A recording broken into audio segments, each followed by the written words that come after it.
Ah.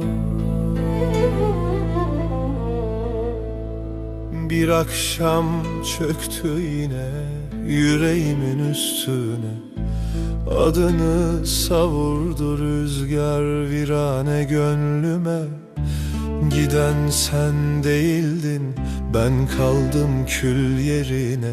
Şimdi bu yalnızlık senin eserin. Senin eserin bu dert, bu yara, içimde dinmeyen fırtına kara.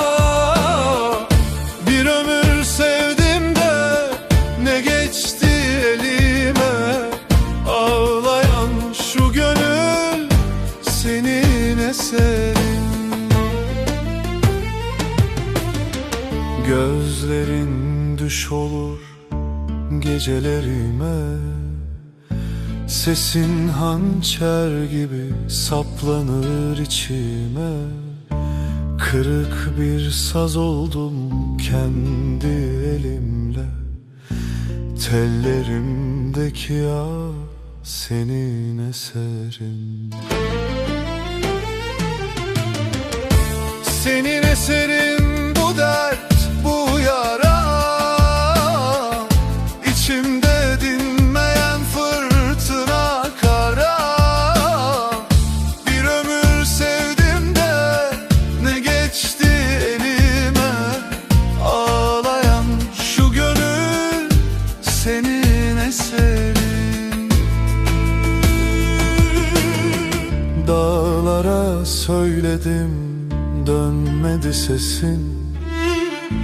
Kader mi yazdı yoksa sen misin?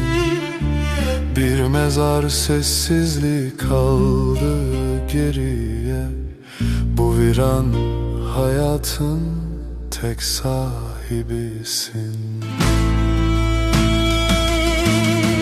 Bir gün gelir diye beklemem artık, İçimde üşüyor yarım kalan aşk.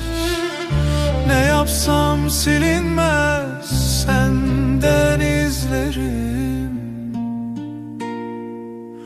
Bu paramparça kalp senin eserin.